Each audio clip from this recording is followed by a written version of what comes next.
Good morning everyone, welcome back to my YouTube channel. আমি bank বেডে বসে আছি। ছোটোবেলা থেকে বাঙ্ক বেডের একটা আলাদাই ক্রেজ ছিল, তো সেখানে থেকে খুবই ভালো লেগেছে আজকে এই হস্টেলটায়। আজকে 1st January, so I would like to wish you all a very very happy new year. সবাই নতুন বছরটা খুব ভালো কাটিও। আমি আজকে যাব সপ্তশৃঙ্গী দেবী মাতা মন্দিরে, যেটা এখান থেকে 70 কিলোমিটার দূরে। আর সেটা একটা শক্তিপীঠ। তো আমরা সবাই জানি শক্তিপীঠ মানে হচ্ছে যেখানে সতীর বডি পার্টস পড়েছিল। তো পাবলিক ট্রান্সপোর্টেই যাব।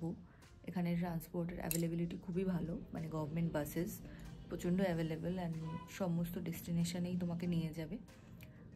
আর আজকে আমি একাই যাব, কারণ কি মোস্ট অফ দি হস্টেলিয়ার্স লেফট, সবাই একটু দূর দূর থেকে এসেছিলো। তো সবাই মোস্ট প্রবাবলি রাতের মধ্যে ঢুকবে সবার হোম টাউনে, অর এলস সবার যেখানে যেখানে জব ডেস্টিনেশন। অ্যান্ড আমি যেহেতু 4 ঘন্টা ডিস্টেন্সেই থাকি, তো আমি সেই জন্য রাত্রের বাসে বেরোবো মোস্ট প্রবাবলি। চলো তাহলে বেরোনো যাক। এখন অ্যারাউন্ড কটা বাজে? 8:30 আই থিঙ্ক। তো আমি রেডি হয়ে গেছি চান করে। বেরোনো যাক অ্যান্ড তোমাদেরকেও দেখাও পুরো ব্লগটা। চলো তাহলে। তো এই ঢিন্ডোরি নাকা থেকে বাস না, I think shared cab and what is that called, kaalipeeli taxi, সেগুলো যায়। তো আমিও যাব এখন সেখানে, দেখি কি পাই। ও গড, ক্যাশলেস ঘুরে ঘুরে এমন হয়েছে যে এখন এখানে মোস্টলি লোকজন ক্যাশ প্রেফার করে, অ্যান্ড কোথাও এটিএম পাচ্ছি না, কি যন্ত্রণা। অনেক ঘোরাঘুরির পর ফাইনালি এটিএম থেকে টাকা তুলে আমি বাসের জন্য দাঁড়িয়েছিলাম, কিন্তু বাসটা না একটু কনজাস্টেড লাগলো আমার। তো সেই জন্য আমি যে শেয়ার্ড কালিপিলি ট্যাক্সি রয়েছে সেগুলো করেই রওনা হলাম। কালিপিলি ট্যাক্সি 130 টাকা করে নেয় পার হেড, আর বাস নেয় 120 টাকা। আই থিঙ্ক মেয়েদের জন্য একটু কম নেয়, কিন্তু আমার মনে হয় ওই বাসের জার্নিটার থেকে এই জার্নিটাই বেশি ভালো, কারণ কি রাস্তাটা প্রচণ্ডই পাহাড়ি রাস্তার মতন, যেটা ঘুরে ঘুরে ওঠে। তো বাসে একটু প্রবলেমই হতো, অ্যান্ড দেন বাসে জায়গা না পেলে পুরো রাস্তাটা 70 কিলোমিটার দাঁড়িয়েই যেতে হবে। সো গভর্নমেন্ট বাস যেরকম হয়, এই গাড়িগুলোর একটা অ্যাডভান্টেজ যে তুমি বসে যেতে পারবে ঠিকই, কিন্তু আরেকটাও ডিসঅ্যাডভান্টেজ আছে, সেটা হচ্ছে এই গাড়িগুলোতে একসাথে হয়তো এগুলো 7 সিটার 8 সিটারের গাড়ি, কিন্তু ভেতরে লোক বসে 15 থেকে 20 জন। ঠিক আছে, হ্যাঁ 15 থেকে 20 জন লোককেই বসায়। মানে আমি জানি না সবাই এখানে এইভাবে যাতায়াত করতে খুবই কমফোর্টেবল, অ্যান্ড তার কেউই কোনো মানে অবজেকশন দেয় না, অ্যান্ড যারা ড্রাইভার তারা ওভাবেই লোক তোলে। তো খুব একটা অসুবিধা হয়েছে আমি বলবো না, কারণ কি যারা বসেছিল তারা সবাই মানে একটু রোগা লোকজন ছিল, তো 15-20 জন আরামসে আমরা এঁটে গেছিলাম। তো যাই হোক, আমার প্রথমে একটু উইয়ার্ড লেগেছিল যে এত লোক একটা গাড়ির মধ্যে করে কি করে যাচ্ছে, বাট তারপর দেখলাম সবাই এই ব্যাপারটাতে কমফর্টেবল, অ্যান্ড সবাই জানে আগে থেকে যে এরমভাবেই যাতায়াত করতে হয়। যাওয়ার সময় রাস্তাটা খুবই সুন্দর ছিল, চারিদিকে পুরো পাহাড় আর মাঝখানে রাস্তা খুবই সুন্দরভাবে বানানো, এরকম না যে ভাঙা রাস্তা খুব জার্কিং হচ্ছে, এরকম কিছুই না, খুবই সুন্দর রাস্তা। অ্যান্ড যেতে অ্যারাউন্ড কতক্ষণ লেগেছিল, আমি 10:30টার সময় গাড়িটাতে উঠেছিলাম, অ্যান্ড ওখানে যখন পৌঁছেছি তখন অ্যারাউন্ড একটা মতন বাজে। তো যেহেতু গাড়ি যতবার করে ফাঁকা হচ্ছে মাঝ রাস্তায় ধরুন লোক নেমে যাচ্ছে, তো সেই জায়গাটা আবার ভর্তি করার জন্য গাড়ি কিছুক্ষণ দাঁড়ায় লোক তোলার জন্য, কারণ কি খালি গাড়ি অবভিয়াসলি ওরা এত দূর যাবে না, ওদের লস হয়ে যাবে। তো সেই জন্য যতবার গাড়ি ফাঁকা হয় ততবার গাড়ি দাঁড়ায় লোক তোলার জন্য, তারপর আবার ভর্তি হয়ে গেলে আবার চলতে থাকে। তো খুব একটা অসুবিধা হয়নি। তো আমি মোটামুটি পৌঁছে গেছিলাম টাইমেই। এটা হচ্ছে এন্ট্রান্সটা, অ্যান্ড এরপরে রাস্তাটা খুবই সুন্দর, ঠিক আমরা পাহাড়ে ঘুরতে গেলে যেরকম রাস্তা আমরা দেখতে পাই সেরকমই এক্স্যাক্টলি। তো চলো তোমাদেরকে দেখাচ্ছি।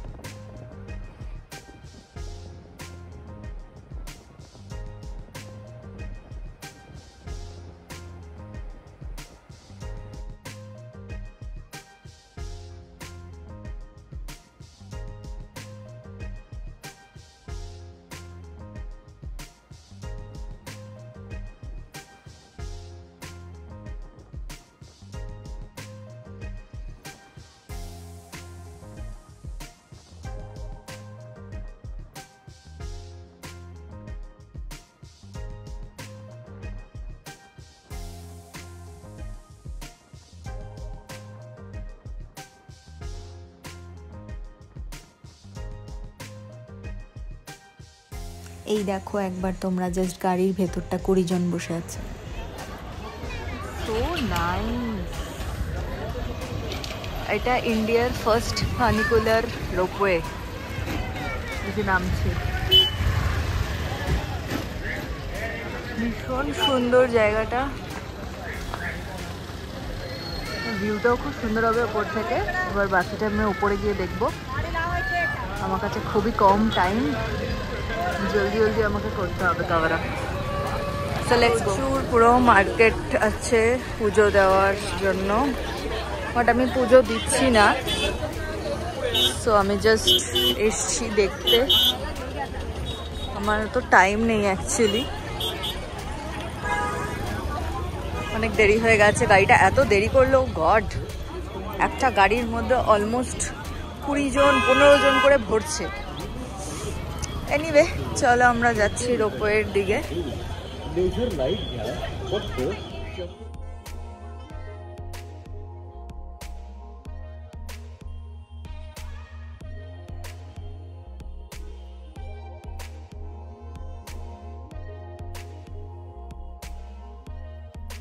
এখানে আগে হেঁটে যাওয়া যেত, বাট এখন রোপওয়ে হওয়াতে খুবই ইজিয়ার টু গো, বিকজ এতটা অনেকটাই উঁচুতে, আগে হেঁটে উঠতে হতো। তো যাই হোক, আমি আগেই জানতাম যে আমি রোপওয়ে করেই যাবো অবভিয়াসলি, বিকজ আমার ওই রোপওয়েটা এক্সপিরিয়েন্স করার আছে, যেটা খুবই সুন্দর। দেখতে পাচ্ছ তোমরা যে উঠছে রোপওয়ে। তো আমি এখন রোপওয়ের টিকিট কাটতে এসেছি এখানে। তো চলো দেখি রোপওয়ের টিকিট কত করে। দৌড়াতে হচ্ছে পুরো, একদম টাইম নেই।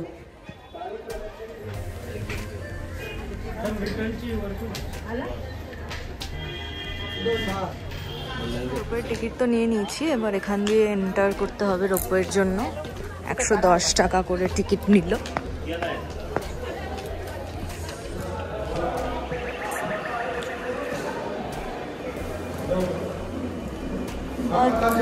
अंकल रोपवे का इधर से ना? ओके।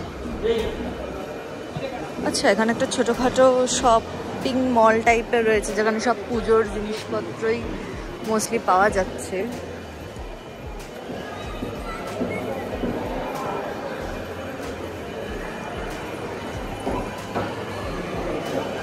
ওকে, ওয়াশরুম রয়েছে, ফুড কোর্ট রয়েছে, সবই রয়েছে, খুবই সুন্দর। সো রোপওয়েতে ওঠার খুবই এক্সাইটমেন্ট রয়েছে আমার, বিকজ এটা ইন্ডিয়ার নাকি ফার্স্ট ফানিকুলার রোপওয়ে। বাট আমি জানি না আর কোথাও আছে কি না, তোমরা কেউ জানলে আমায় জানিও কমেন্টে। তো জুতো পরে চলে এসেছি, এবার বুঝতে পারছি না ঠিক জুতোটা ওপরে কোথায় রাখবো। সো লেটস সি কি হয়। আচ্ছা, এখানে জুতো রাখার জায়গা আছে, সো এখানেই রেখে দিই, that will be safe I guess. আমার শখের জুতো যদি চুরি হয়ে যায়, খালি পায়ে বাড়ি ফিরতে হবে। লাইনে দাঁড়াতে হবে, অ্যান্ড ওই যে রোপওয়ে, বাট কেউ লাইন মানছে না, যে যার মতো চলে যাচ্ছে।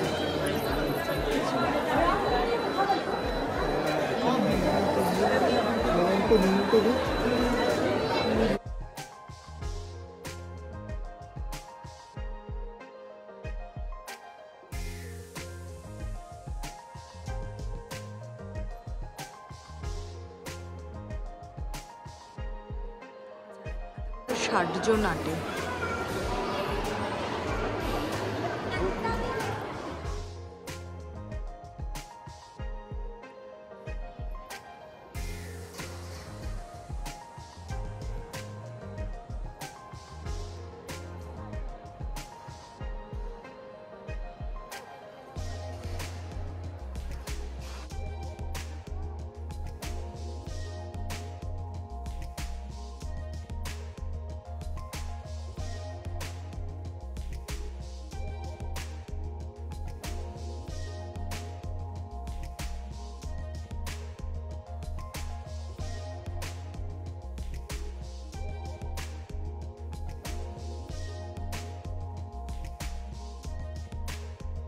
सेम ही टिकट है क्या रिटर्न के लिए? जो टिकट आपको दिया ना वही रहती है, वही मतलब उससे ही रिटर्न कर। Thank you.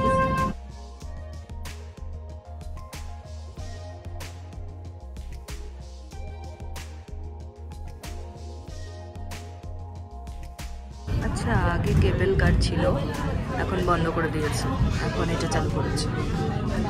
খুবই সুন্দর, দারুণ লাগছে।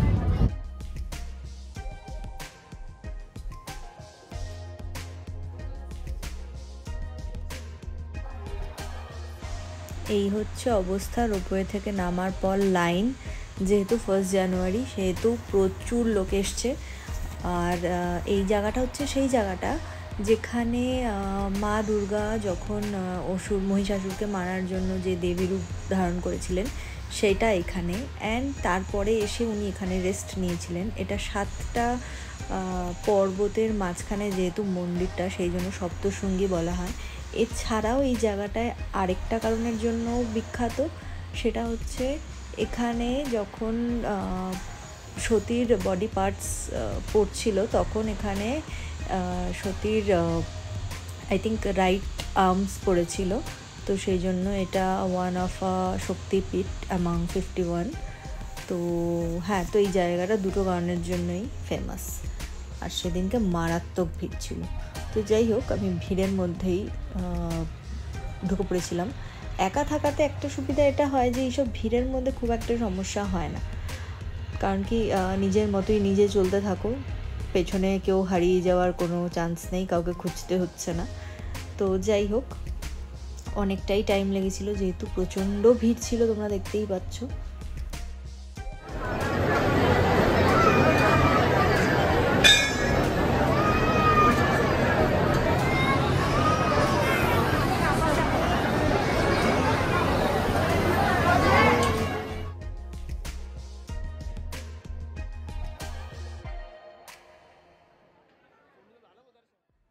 দর্শন করার পর আমি বেরিয়ে পড়েছি, কারণ কি আমাকে ফিরতেও হবে। এখানে যেহেতু অনেকটাই দূরে, সেই জন্য যেতে অনেকটা টাইম লাগবে। ওপর থেকে ভিউটা ঠিক এরকম, ভীষণই সুন্দর, মানে জাস্ট কি বলবো, ভীষণই সুন্দর লাগছিল। কিন্তু এই ভিউটা এনজয় করার জন্য বাইরে তুমি কোথাও যেতে পারবে না। এই যে মন্দিরের যে ব্যালকনিটা রোপওয়েতে ফেরত যাওয়ার জন্য, সেখান থেকেই দেখতে হবে। তো যাই হোক, ওই 110 টাকার যে টিকিটটা, সেইটা দিয়েই রোপওয়ে রিটার্ন করা যায়। মানে একটাই টিকিট, সেই টিকিটটা যতক্ষণ না তুমি এই মন্দির পুরো রোপওয়ের এরিয়া থেকে বেরোচ্ছ ততক্ষণ অবধি টিকিটটা তোমাকে সঙ্গে রাখতে হবে, কারণ কি বেরোনোর সময় চেকিং হয়। তো যাই হোক, আমি রোপওয়ে করে আবার ফেরত আসছিলাম নিচে। তো এই রোপওয়েটাতে টোটাল 6টা জায়গা রয়েছে, যেখানে প্রত্যেকটাতে 10 জন করে আই থিঙ্ক অ্যালাউড। তো টোটাল 60 জন অ্যালাউড। যাই হোক, entire experience was very good. তো সবাই নাসিক এলে ডেফিনেটলি এই জায়গাটা ভিজিট করো, খুবই ভালো লাগবে। অ্যান্ড এই রোপওয়েটাও এক্সপিরিয়েন্স করতে ভুলো না। হ্যাঁ, সিঁড়ি হেঁটে ওঠা যায় এখনও, কিন্তু আমার মনে হয় যে সেটা ফাঁকা থাকলে সেই জিনিসটা মানে হেঁটে ওঠাটা বেশি বেটার হবে, কারণ কি এরকম রাশ থাকে যেই সব দিনে, সেই সব দিনে ওই সিঁড়ি দিয়ে ওঠাটা একটু খুবই প্রবলেমেটিক হতে পারে। তো সেই জন্যে আমি রোপওয়েতেই গেছিলাম। আর রোপওয়েতেও যথেষ্টই ভিড় ছিল, এরকম নয় কি খালি ছিল। তো যাই হোক, এখন নিচে নামার ভিউটাও তোমাদেরকে দেখাচ্ছি, খুবই সুন্দর লাগছে। রোপওয়ে থেকে নেমে এসে আমি স্ট্যান্ডে গিয়ে একটা কালীপিলি ট্যাক্সি নিয়ে আবারও ফেরত এসেছিলাম নিজের ডেস্টিনেশানে। আজকে ভিডিওটা তাহলে এখানেই শেষ করছি। কিছু ভালো লেগে থাকলে please do like, comment, share and subscribe my YouTube channel. দেখা হবে আবার অন্য একটা ব্লগে।